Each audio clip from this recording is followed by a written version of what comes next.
There is no doubt about it that by far the most anticipated Star Wars TV show of this year is indeed the Obi-Wan Kenobi TV series, starring both Ewan McGregor and Hayden Christensen.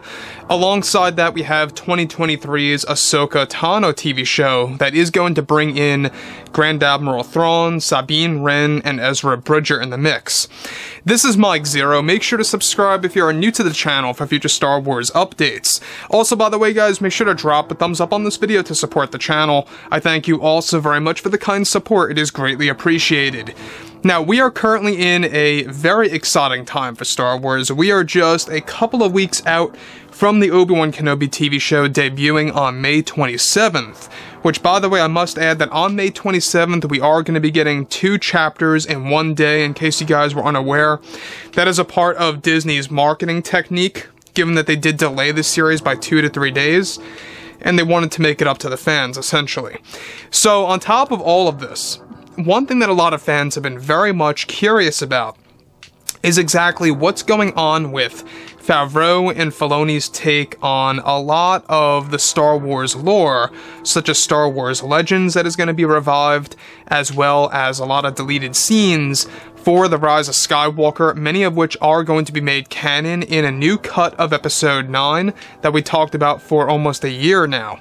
Now, on top of all of this, we already know that Favreau and Filoni are very passionate creators. These are 2 individuals that actually care about the Star Wars community. They actually do care about the Star Wars fandom. On a personal level, this is not just a job to them. This is not just a way for them to create a name for themselves or make money. They want to actually fulfill the Star Wars fandom. They want to really bring Star Wars back to the roots and back to the philosophy that George Lucas created. So, with that being said, however, what's even all the more intriguing has a lot to do with a big plan that they have in place for the character of Rey and her true lineage. Now, with Disney and Lucasfilm now focused on their new Star Wars shows and movies, both creators Favreau and Filoni have been mainly focused on reviving Star Wars Legends lore to use in the upcoming canon stories to tell. However, it's noted that as of right now, both Favreau and Filoni are currently working on the Rey Kenobi scene that was deleted from the Rise of Skywalker original cut that will be implemented into the planned 4-hour cut of the movie by Disney CEO Bob Chapek that is set to emulate Zack Snyder's cut of the Justice League film by giving fans new scenes, many of which will be labeled as canon, some of which labeled as non-canon. Now, it's noted that one major scene that they are working on is Rey Kenobi, where Rey is going to officially become a part of the Kenobi bloodline in the Star Wars canon by use of the new cut of Episode 9. Now, the sequence has already been partially shot between both Ewan McGregor and Daisy Ridley, who shot a scene back in the spring of 2019 that was during some of the reshoots that were taking place for the film before they erased some scenes by Kathleen Kennedy's demands. Now, the scene was set to take place in a place called the Lost City that is actually labeled as an underground, Jedi-cherished city that was left behind thousands of years ago underneath the surface of Pisana. The scene that Favreau and Filoni are set to edit and pick up on and complete involves Rey separating from Finn and Poe in BB-8 to investigate the underground city that calls out to her through the Force, where she hears voices similar to what happened in The Force Awakens, when the Saber was calling to her on Takodana. Now, let me just stop right here for 1 second. Now, obviously, Favreau and Filoni have a lot on their plate with new Star Wars shows, and of course, this is another example on the top of the list. Now, we already talked about the extended cut of Episode 9 that's going to debut in the holiday season of 2023. It's actually moving along pretty well, and John and Dave are on top of working on some of the key scenes. There's also other creators coming on board to handle some of the other deleted scenes as well that were only partially shot. So, essentially, what's really happening here is that John and Dave are taking over the existing footage, and they're going to be in charge of editing the actual scene and how it's going to be done, and actually inserted into the 4-hour cut of Episode 9.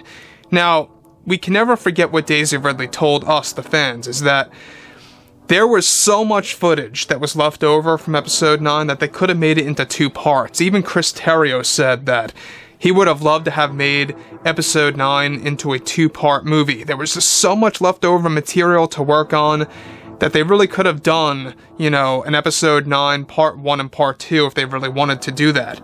Moving on. Now, the scene progresses to a point where Rey stands on a platform that levitates and brings her down to the depths of the Lost City, similar to Kylo Ren on Exegol, and eventually brings her to a water-filled area called the Lake of Dreams. Here is when Rey decides to float on her back in the water, as she closes her eyes and begins to hear the voice of Obi-Wan Kenobi just as she did in The Force Awakens. Now, a couple lines of dialogue from Kenobi reaches out to Rey, hinting at her lineage to where she opens her eyes now to see the Force ghost of Kenobi in the distance. A combination of Sir Alec Guinness and Ewan McGregor's design.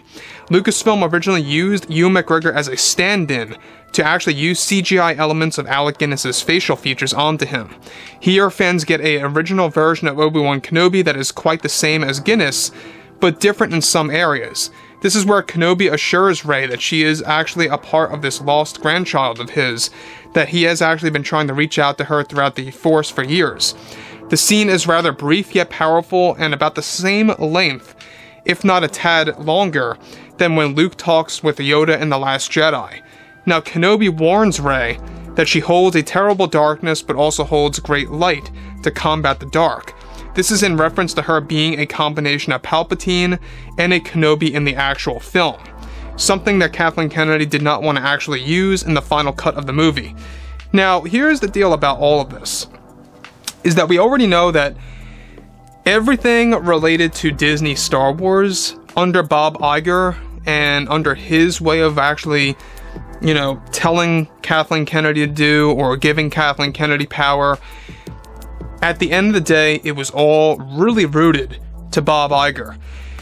And I think that if we had seen something so simple and magical as this, it could have really empowered the character of Rey a little bit more and would have made the character more authentic and likable. I always felt that just making Rey a Palpatine just like that at the snap of a finger, it really didn't make all that much sense to me. It really came off like that was Kathleen Kennedy's way of justifying how powerful she was. That's what it came off as, and I'm pretty sure that was the motive. When you look at it in this scenario, where you have J.J. Abrams and Chris Terrio's original take and what they really wanted to do, by making her a combination of Palpatine and a Kenobi, makes a lot more sense.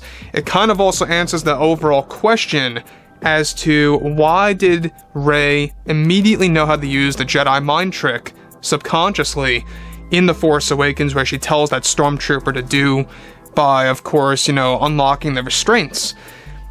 That, of course, is all rooted to Obi-Wan Kenobi and a callback to the character for a specific reason. And it's obvious now as to why, right? So, Daisy Ridley actually touched on this numerous times, that they bounced between making Rey a nobody, making her into a special nobody, to making her into a Skywalker, a Palpatine, and even a Kenobi. They went back and forth numerous times, she said. And it was actually quite frustrating for her as an actress, because she didn't really know exactly how the fans were going to react to this movie. So overall, guys, you know, I think that at the end of the day, this is a perfect choice, and it kind of falls directly in line with making the character deal with a great conflict, having a dark and a light side of her in her own spirit, in her own lineage. And that, to me, I think is brilliant. So, overall, guys, you know, drop a comment below. Let me know about all this in the comments, and if you guys did enjoy the content for today, make sure to drop a thumbs up on this video to support the channel. I thank you all so very much for the kind support, and I'll catch you guys next time.